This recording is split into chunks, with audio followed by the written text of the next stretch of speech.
Eles ficaram atônitos diante da majestade de Deus. Lucas 9, versículos de 43 a 45. Naquele tempo todos estavam admirados com todas as coisas que Jesus fazia. Então Jesus disse a seus discípulos: Prestai bem atenção às palavras que eu vou dizer. O Filho do Homem vai ser entregue nas mãos dos homens. Mas os discípulos não compreendiam o que Jesus dizia. O sentido lhes ficava escondido, de modo que não podiam entender. E eles tinham medo de fazer perguntas sobre o assunto. Palavra da salvação.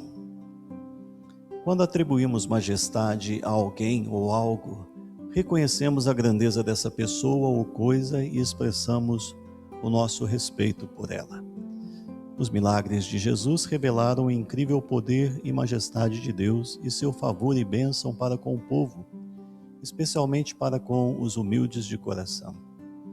Mas com os milagres, Jesus também deu uma advertência profética. Não pode haver participação na glória de Deus sem a cruz. Jesus profetizou a respeito de sua própria traição e crucifixão. Mas isso não fazia sentido para os discípulos, porque não se encaixava na sua forma de pensar o tipo de rei que viria libertar seu povo da tirania e também da opressão. Mal sabiam eles que o caminho para a vitória sobre o pecado e a morte seria por meio da cruz e ressurreição de Cristo. Quando os discípulos ouviram a predição de Jesus sobre o sofrimento e a traição, eles ficaram com medo de fazer perguntas. Da mesma forma que uma pessoa que, ao receber más notícias do seu médico, se recusa a fazer mais perguntas. Os discípulos de Jesus não queriam saber mais sobre as consequências de um possível sofrimento, de uma derrota e também da morte, e principalmente de uma morte na cruz. Eles não conseguiam entender como a cruz poderia trazer vitória e levar a uma nova vida de liberdade em Cristo. Ouvimos, meus irmãos e irmãs, a palavra de Deus e nós sabemos as consequências de aceitá-la ou rejeitá-la. Porém, damos a ela toda a nossa lealdade e moldamos nossas vidas de acordo com o que ela nos pede? É uma pergunta que nós devemos fazer.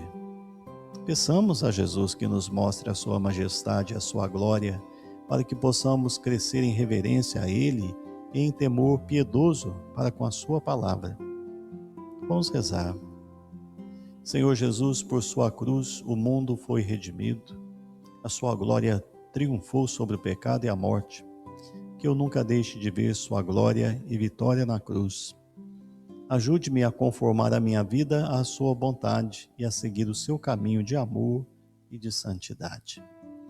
Reze comigo, meu irmão, minha irmã, meu Senhor e meu Deus, esteja sempre à minha frente, indicando-me por onde eu devo caminhar, esteja sempre ao meu lado, amparando-me nas dificuldades e atrás de mim com todos os anjos do Senhor, protegendo-me de todo o mal, hoje e sempre. Desça sobre você, sobre a sua casa, sobre a sua família, sobre o seu trabalho, a bênção do Deus Pai e Filho e Espírito Santo. Amém.